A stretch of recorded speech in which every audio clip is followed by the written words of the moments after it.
Halo guys, salam berjumpa kembali dengan saya Maro di Maro Channel. Jangan lupa untuk like, subscribe, dan bagikan channel ini agar semakin bermanfaat bagi banyak orang. Baik, pada sesi kali ini kita akan membahas mengenai cara pemutihan blacklist BI checking melalui SLIC.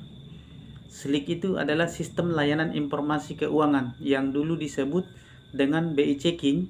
Pada tahun 2018 telah beralih nama menjadi SLIC, sistem layanan informasi keuangan. Sistem layanan informasi keuangan ini adalah merupakan wadah ya atau kesatuan catatan dari semua sistem perbankan yang ada di Indonesia, pembiayaan dan juga leasing-leasing yang di bawah pengawasan OJK. Nah, disinilah mereka saling bertukar informasi mengenai keadaan kondisi keuangan nasabah atau pembayaran seorang nasabah, apakah dia lancar, apakah kreditnya macet, ya, apakah dia dalam pengawasan khusus dan seterusnya. Nah, di dalam catatan-catatan inilah seorang nasabah bisa diperhatikan atau dipastikan bahwa dia bermasalah dengan keuangan atau dengan pembiayaan atau dengan perbankan atau tidak.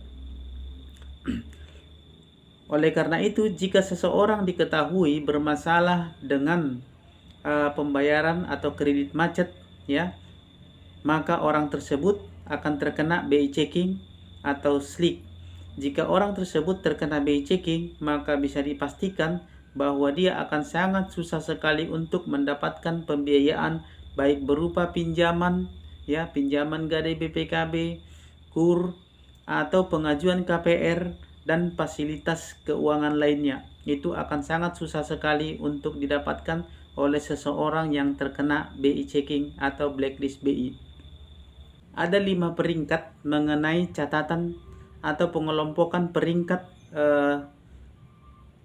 BI checking untuk seorang nasabah. Yang pertama adalah skala 1 atau yang sering disebut oleh kami pembiayaan Call 1. Call 1 ini masih dalam kategori lancar dan baik-baik saja. Itu adalah Call 1 atau kategori 1. Dalam hal ini, si nasabah atau calon nasabah tersebut tidak ada masalah sama sekali. Dan bahkan jika dia mengajukan pembiayaan, ya, atau fasilitas keuangan lainnya, dia pasti akan segera langsung disetujui, ya. Itu sangat lancar, sangat gampang sekali. Yang kedua atau peringkat 2 atau skala 2 atau yang sering kami sebut dengan Call 2, itu biasanya nasabah yang sudah catatannya menunggak 1 sampai 2 bulan, 30 hari sampai 60 hari. Ini nasabah sudah tergolong dalam DPK, ya, dalam DPK, dalam pengawasan khusus, itu arti DPK, ya. Mutasinya tidak lancar selama 1 sampai 2 bulan. Nah, ini sudah termasuk kategori kuning, ya, sudah termasuk kategori kuning, tapi masih bisa dinegosiasi. Kemudian yang ketiga atau peringkat 3 atau skala 3 atau yang sering kami sebut Call 3, ini biasanya kreditnya tidak lancar alias sudah macet, ya.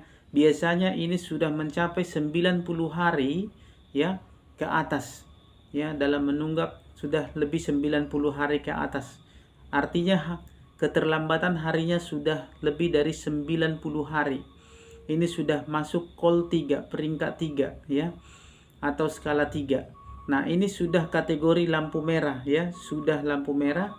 Artinya orang tersebut sudah tidak mungkin lagi atau sudah susah untuk dibantu pembiayaannya.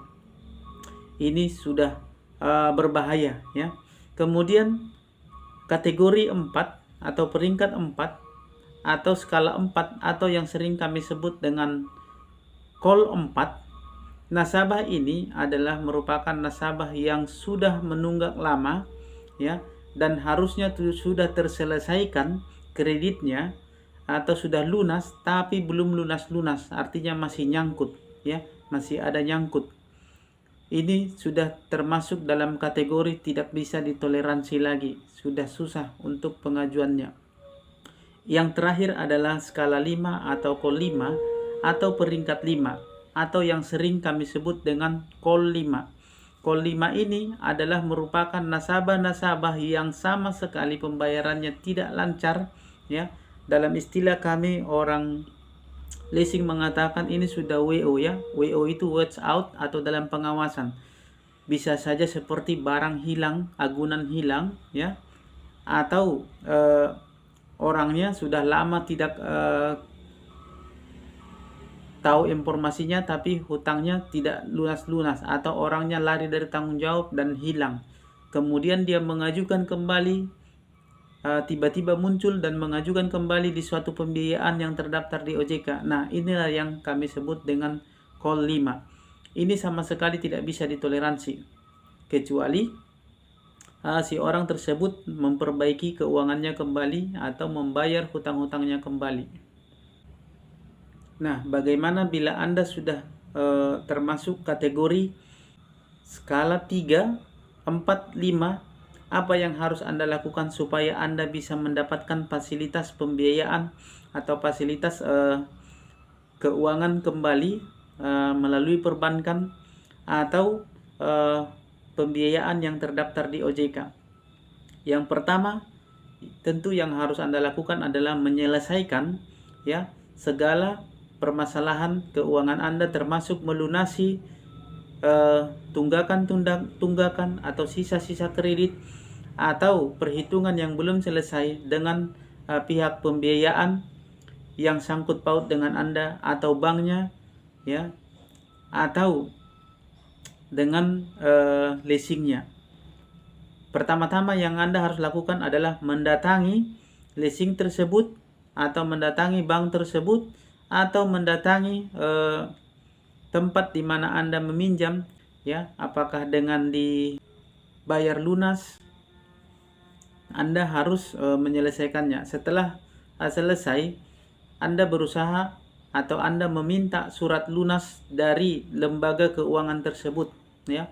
Kemudian Anda bisa membawa surat lunas tersebut ke OJK supaya dibantu dipercepat untuk BI checking Anda, ya, atau ke pembiayaan yang akan Anda mengajukan lagi supaya bisa mereka lihat bahwa Anda telah benar-benar bersih dari masalah perhitungan atau kredit-kredit atau cicilan-cicilan yang masih menunggak sudah terselesaikan, sehingga pembiayaan Anda bisa dilanjutkan, ya, sehingga pendanaan Anda bisa diterima. Sekian dan terima kasih, semoga bermanfaat. Salam sahabat.